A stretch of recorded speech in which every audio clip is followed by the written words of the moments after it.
কোথাও যদি নিমন্ত্রণ থাকে সেখানে যাওয়ার জন্য যখন নিজেকে তৈরি করতে হয় তখন একটা ভীষণ মুশকিল ব্যাপার, সব কিছু গুছিয়ে রেখে বেরোনোতে অনেকটা দেরি হয়ে যায়। যাই হোক, আমি আর দিদি বেরিয়ে পড়েছি আর এদিকে বাজারেও চলে এসেছি। বাজার থেকে আমরা মিষ্টি, সিঙ্গা আরও অনেক কিছু কেনাকাটি করে যাব বোনের বাড়িতে। আজ হচ্ছে বোনের বাড়ি গণেশ পুজো।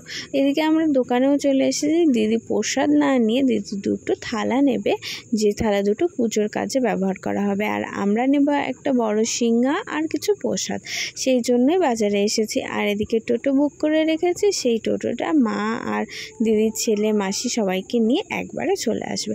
তো এদিকে আমরা বাজার থেকে সব কিছু কেনাকাটি করে নিলাম, করে নিয়ে আমরা চলে যাচ্ছি এবার মিষ্টির দোকানে। কালী মন্দিরের সামনে দেখো আকাশটা ভীষণ সুন্দর লাগছিল, আর এই সময় কিন্তু সত্যি আকাশে বাতাসে পুরো পুজো পুজো গন্ধ এসে গেছে। আকাশে বাতাসে কি শুধুই পুজো পুজো গন্ধ? না, একদমই না, পুজো চলে এসেছে। পুজোর আর মাত্র 30 দিন বাকি। এখান থেকে আখের রস কিনে আমরা চলে এসেছি মিষ্টির দোকানে। আমরা বড় একটা সিঙ্গা অর্ডার করেছিলাম, কিন্তু সেটা তৈরি হয়নি, তাই আমরা একটু ছোটোটাই নিয়ে আর কিছু প্রসাদ নিয়ে আমরা বেরিয়ে পড়েছি।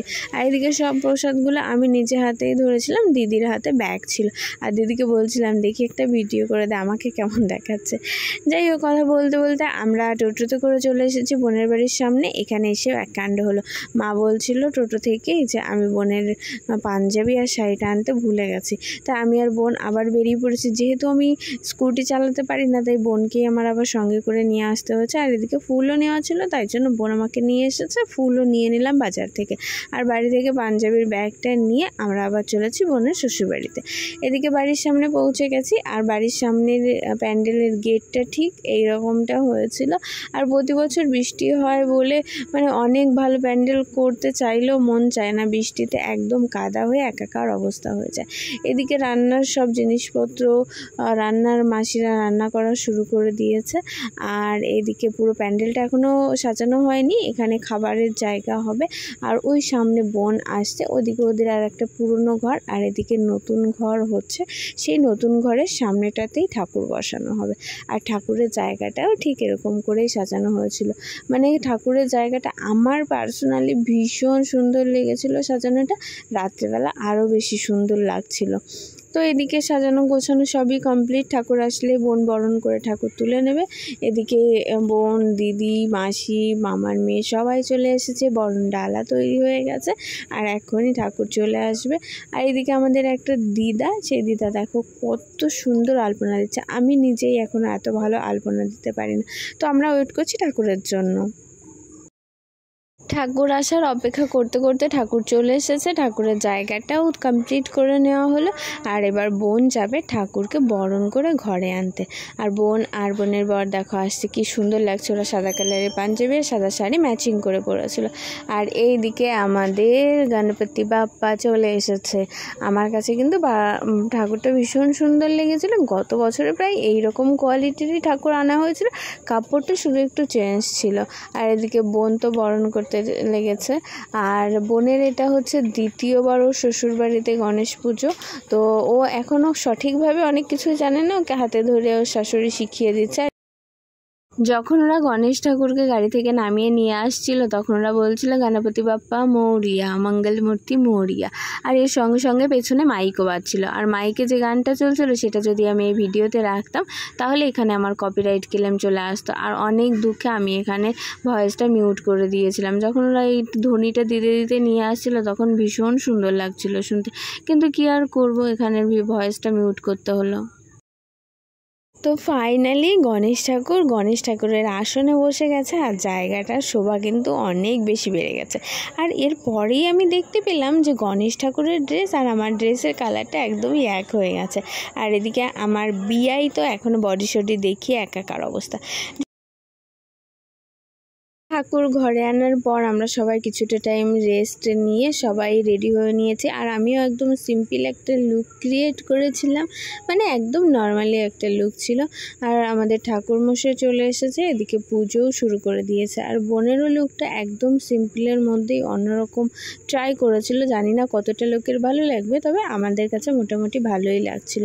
আর এদিকে পুজো শুরু হয়েছে, তো বেশি কথা বলবো না, তোমরা একটু পুজোটা দেখতে থাকো।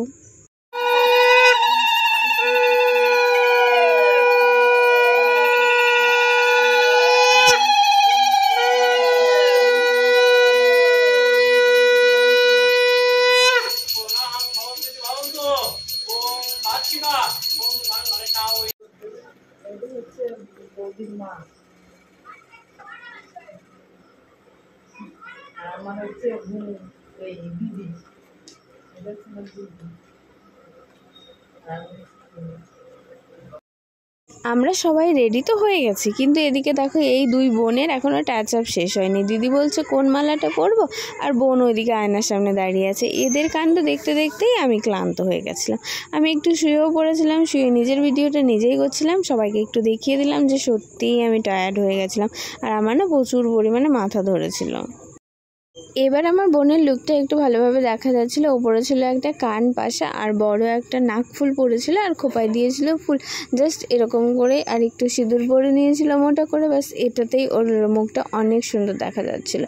আর পুজো তো বললাম না প্রায় শেষের দিকে হয়েছে, এই যজ্ঞটা হলে পরেই পুজোটা প্রায় কমপ্লিট হয়ে যায়, আর আমরা পুজো শেষ হওয়ার অপেক্ষায় রয়েছি এখন।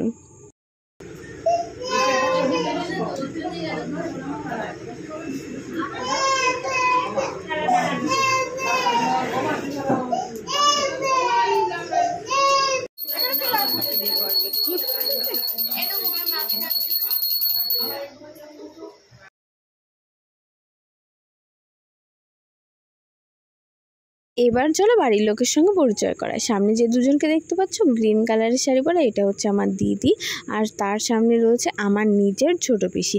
আর একে তো তোমরা সবাই চেনো, এ হচ্ছে আমার মামার মেয়ে, মানে সেজো মামার মেয়ে। আর এদিকে যজ্ঞের যে ভস্যটা আছে সেটা ঘি দিয়ে মাখিয়ে যে কপালে দেয় না ফোঁটাটা, সেই ফোঁটাটাই আমাদেরকে দিদা দিতে চলে এসেছে। আমরা সবাই মিলে ফোঁটাটা লাগিয়ে নিয়ে একটু বলছিলাম যে মানে সবার ভিডিও আমি করে দিই, কিন্তু আমার ভিডিও তো কেউ করে দেয় না, অতএব আমার ভিডিও থাকতে হলে সেটা সেলফিতেই থাকতে হবে, আর এটাই আমার সব থেকে কষ্ট লাগে। দেখি একটু দেখা, তুই প্রথমটুক কর, পরেরটুকু আমি করবো। কানো মে এসা ডালা, তো সেইটাই কানো মেই বল, কানো মে এসা ডালা শাড়ি নে লেলি মেরি জান। একটু আগেই যে তোমরা আলতু ফালতু গানটা শুনতে পেলে, সেটা বোনকে রাগানোর জন্যই ছিল। আর এদিকে দেখো বোন আর মা তো হেসেই পাগল হয়ে যাচ্ছে। আর বাড়ির আশেপাশের বৌদি বড় মাদের নেমন্তন্ন করা হয়েছিল, ওরা সবাই এসেছিলো, সবাই মিলে আমরা এখানে একটু গল্পগুজব করে নিয়েছিলাম। আর এবার সবাই মিলে আমরা চলে যাব খেতে, কারণ খাবার টেবিলে অনেকটা লাইন আছে, আমরা আগে থেকেই বলে রেখেছিলাম সেই টেবিলে গিয়েই এখন আমরা খাবো। আর প্রথমেই খাওয়া দাওয়া কমপ্লিট করে আমি আর মামার মেয়ে বেরিয়ে পড়বো বাড়িতে এসে কিছু গোছানোর আছে, তাই জন্যই খাওয়া দাওয়া করে আমাদের দুজনের আগে ভাগে পালিয়ে যাওয়া। আজকে আমি আমার এই ছোট্ট ভিডিওটার মাধ্যমে একটা সুন্দর অনুষ্ঠান পুজো তোমাদের সঙ্গে শেয়ার করলাম, সেটা কেমন লাগলো তোমরা কমেন্ট করে জানাতে ভুলো না। আর আজকের ভিডিওটা এখানেই আমি শেষ করছি, দেখা হবে পরের আর একটা ব্লগে। ততক্ষণ পর্যন্ত তোমরা সবাই ভালো থেকো, সুস্থ থেকো, আর সবাইকে ভালো রেখো।